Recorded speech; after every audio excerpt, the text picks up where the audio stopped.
हरियाणा के रोहतक कोर्ट ने हाल में ही 3 कथित अभियुक्तों को लड़की से छेड़छाड़ के केस में बरी कर दिया है। 28 नवंबर 2014 को घटित इस तथाकथित केस ने पूरे देश में तहलका मचाया था।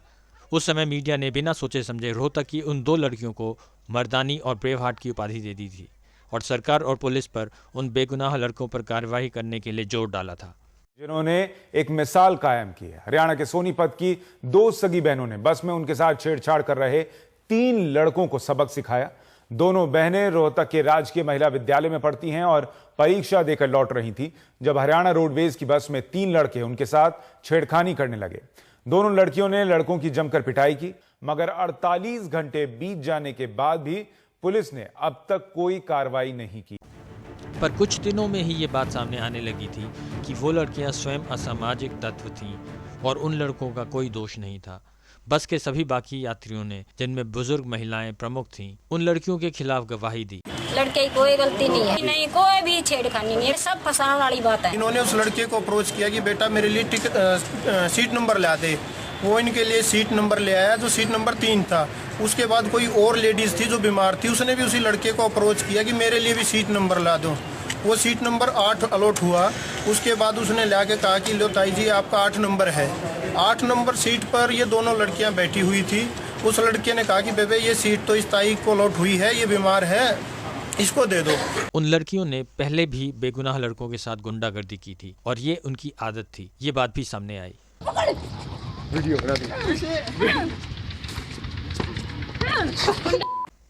पर इस सारे वाकये ने और जिस तरह से इस देश के ताकतवर मीडिया ने इस मुद्दे को हैंडल किया, इससे कई गंभीर सवाल उठते हैं। कुछ खास तरह की लड़कियों द्वारा बेगुनाह लड़कों के साथ इस तरह की गुंडागर्दी और दादागिरी करना अब आम बात होती जा रही है और मीडिया में विराजमान कुछ खास तरह के लोग इसे खुल के बढ़ावा दे रहे हैं। इस तरह की लड़कियों को मर्दानी की संज्ञा दी जा रही है और बाकी लड़कियों के लिए रोल मॉडल की तरह पेश किया जा रहा है। हम में से बहुत से लोगों ने इस बढ़ती स्त्री गुंडागर्दी को झेला है। सच्चाई तो ये है कि अगर पुरुष अपने प्राकृतिक बल का प्रयोग करे तो इन तथाकथित मर्दानियों को पल भर में सबक सिखा सकता है। न लड़का के उनसे कम था, उनके 2 थप्पड़ न उठे न बतौड़े बगाए दे ढाके। ये 3 लड़के किस्मत वाले थे कि बाकी लोगों ने इनका साथ दिया। पर आमतौर पर पब्लिक में कहीं भी स्त्री या पुरुष का झगड़ा होता है तो लोग आंख मूंद कर पुरुष को ही दोषी मान लेते हैं और ऐसे में वो पुरुष को पीट भी देते हैं। खासतौर पर अगर महिला पुरुष पर छेड़ने का आरोप लगाए तो, जो आरोप अक्सर झूठे होते हैं। पर मॉब जस्टिस के सामने पुरुष के आगे अपना पक्ष रखने का मौका ही नहीं होता। हम स्त्रियों की आज़ादी के खिलाफ नहीं हैं, बल्कि हम इसके पक्षधर हैं। पर कुछ खराब लड़कों की वजह से सारे पुरुष वर्ग का उत्पीड़न करना या उन्हें दूसरे दर्जे का नागरिक बना देना बिल्कुल गवारा नहीं हो सकता।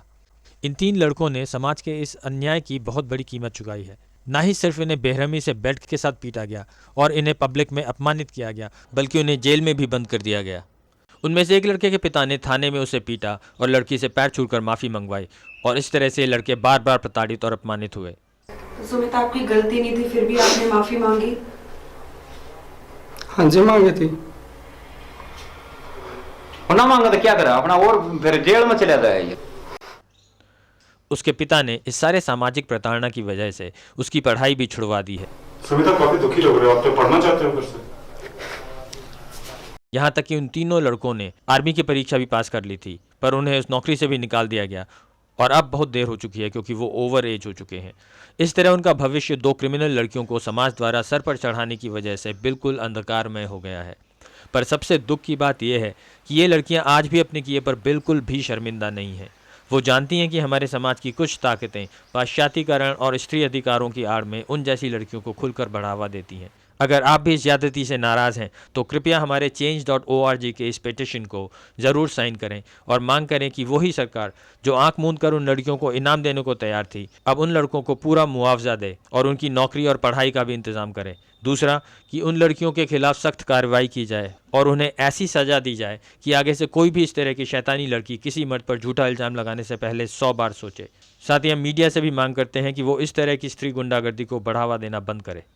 अगर सभी अपने हक के लिए यूँ मारपीट पर उतर जाएं तो फिर लॉ एंड ऑर्डर की धज्जियाँ उड़ जाएंगी।